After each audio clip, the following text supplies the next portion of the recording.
Hello everyone, कैसे हैं आप सब। ये मेरी पहली वीडियो है गाइस।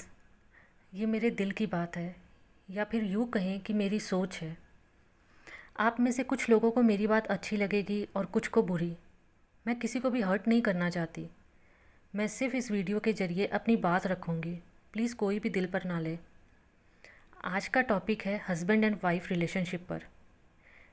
क्या है ये रिश्ता और कैसा है। शायद आज तक कोई भी इस रिश्ते को समझ नहीं पाया।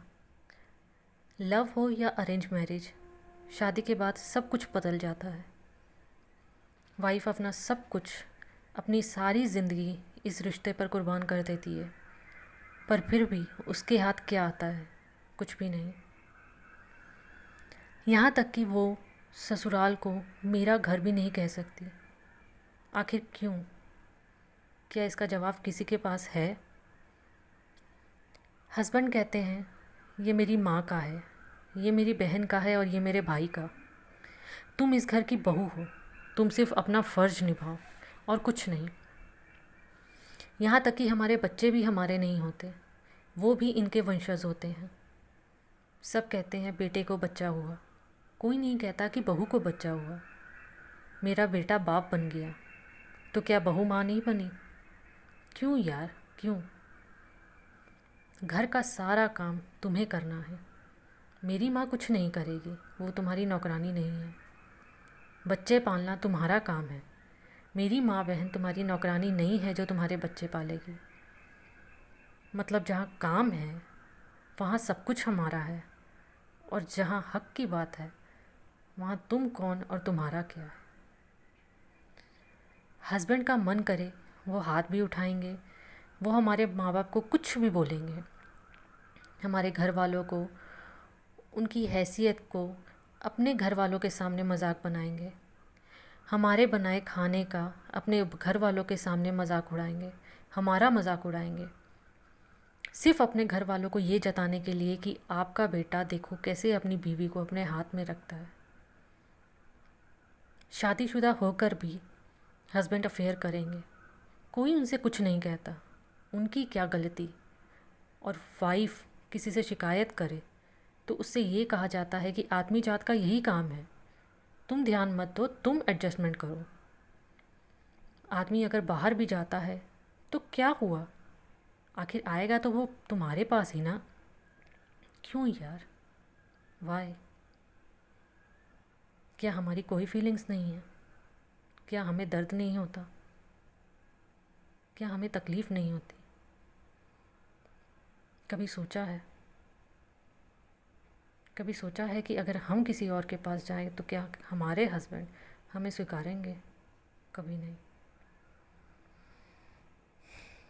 ये सब इसलिए होता है क्योंकि हम उन्हें मौका देते हैं कि आओ हमारे साथ छल करो, हम बैठे हैं, हमें बेवकूफ़ बनाओ।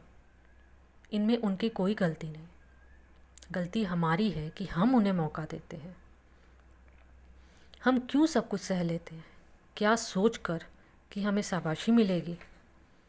गलतफहमी है हमारी ये, हमें कुछ भी नहीं मिलेगा। और ताने ही सुनने को मिलेंगे कि सारी ज़िंदगी हमने उनके और उनके घर के लिए किया ही क्या है। यार, हस्बैंड वाइफ का रिलेशनशिप तो प्यार और बराबरी का होना चाहिए ना, जिसमें कोई तेरा मेरा अपना पराया, तेरे माँ बाप मेरे माँ बाप कुछ भी नहीं, सब कुछ हमारा। लेकिन कोई भी इस बात को मानने को तैयार ही नहीं है।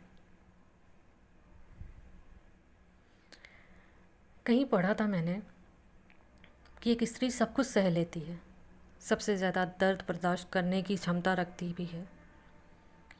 बचपन में भेदभाव ससुराल के उलाहने सहने के बाद भी नहीं टूटती। बस टूटती सिर्फ एक वजह से है कि जिस हम सफ़र के लिए सब कुछ त्याग कर आई, एक वही उसे समझ नहीं पाया। एक बार मेरी बात को ध्यान से ज़रूर सोचना। मैं ये नहीं कहती कि सारे हस्बैंड वाइफ का रिलेशनशिप ख़राब होता है, मैं ये भी नहीं कहती कि हर हस्बैंड ख़राब होता है और हर वाइफ अच्छी होती है। पर कहीं ना कहीं हमारे समाज में 80% 80 to 85% यही हालात हैं। हम क्यों सहें?